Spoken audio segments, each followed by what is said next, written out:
बोलूँगा कि जो गुरुद्वारे की जो ऑर्गेनाइजेशन है उन्होंने बहुत अच्छा प्रबंध किया कि मैं दर्शन कर पाऊँ ढंग से समय से और कि सब जगह पूरे देश में सुख शांति का माहौल रहे, भाईचारे का माहौल रहे और जो सबको पता है कि गलत हो रहा है जो सरकार कर रही है हर तरीके से उस पर रोक हो और प्रभु की कृपा हो।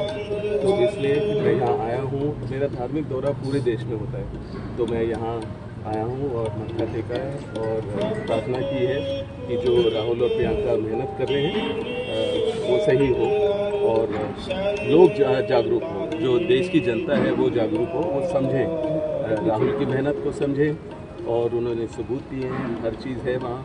और मुझे लग रहा है कि अगर अब हम जागरूक नहीं होंगे तो ये सरकार गलत तरीके से जीतती रहेगी, चलती रहेगी और बांटेंगे लोगों को और लोगों को और मुश्किल में डालेंगे। सर आप पे ईडी द्वारा इल्जाम लगाया कि आपने मृत व्यक्ति के नाम पर दोष डाला है जो भूमि अधिग्रहण है। देखिए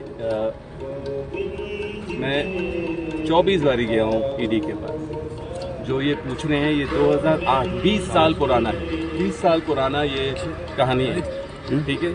20 साल में जो मेरे व्यक्ति मेरे साथ काम करते थे वो सब उनके पास इंफॉर्मेशन है, शुरू से अभी तक सारी इंफॉर्मेशन है और मैंने सारे जवाब दिए, कोई भी गलत चीज़ नहीं की है। और अगर आपको कभी भी लगेगा वो सबूत दिखाए ना, मैं यहाँ हूँ, देश में हूँ और जब भी वो मेरे को समन करते हैं मैं वहाँ पहुँचता हूँ और सफाई देने की ज़रूरत नहीं है। अब चार्जशीट है तो जो भी आगे होगा देखेंगे, पर मैं तो पूरा यहाँ हूँ, जवाब दे रहा हूँ, कोई डरने की ज़रूरत नहीं है, कोई छुपाने की चीज़ है ही नहीं।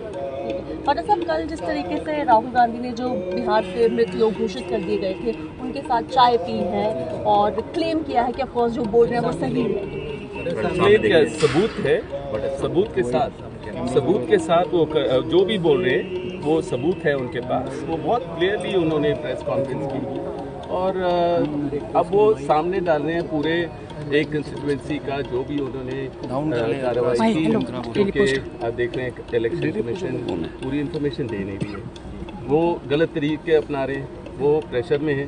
जैसे आपने ईडी के बारे में पूछा, वो भी खाली अंदर मेरे से बोलते हैं कि अब मैं क्या करूं, प्रेशर ऊपर से है सर, क्योंकि इनके जो इल्ज़ाम हैं उनको भी पता है बेबुनियाद है।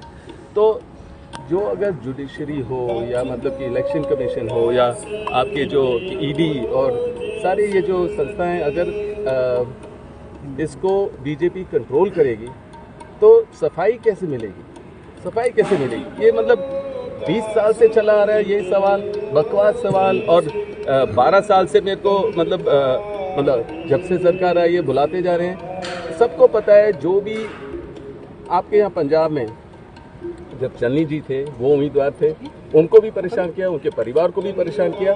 जब वो इलेक्शन जीत गए यहाँ दूसरी पार्टी आ गई तो फिर उन्होंने फिर वो सारे कहानी भूल गए, जो इल्ज़ाम थे वो भूल गए। तो ये तरीका नहीं है अपनाने का, जो ये गलत इस्तेमाल करते हैं, दुरुपयोग करते हैं एजेंसियों का, तो गलत है।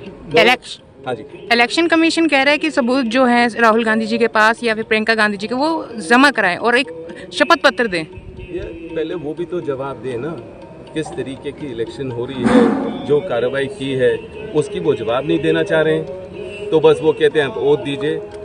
राहुल प्रियंका संसद में हैं, उन्होंने वहाँ ओथ लिया है और लोगों की बात बुलंद करते हैं। जो ये सरकार छुपाना चाहती है उस लोगों की आवाज़ बुलंद करते हैं। जो गलत हो रहा है देश में वो बुलंद करते हैं, उसके लिए लड़ते हैं, वो दिन रात लड़ते हैं। तो मैं ये कहूँगा कि इलेक्शन कमीशन को समझना चाहिए, वो ज़रूर जवाब दें, वो दिखाएं इलेक्ट्रॉनिक जो भी वोटर लिस्ट है और हर चीज़ जो भी राहुल ने बोला है, और पूरा देश जागरूक है और वो सब आ रहे हैं, जुड़ रहे हैं राहुल के साथ।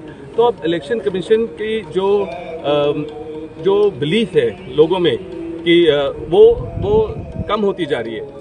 तो मैं यही कहूँगा कि राहुल को समझें, लोग, जनता जागरूक हों और उनके साथ चलें, और तभी आपको फ्री और फेयर इलेक्शन मिलेंगे आगे।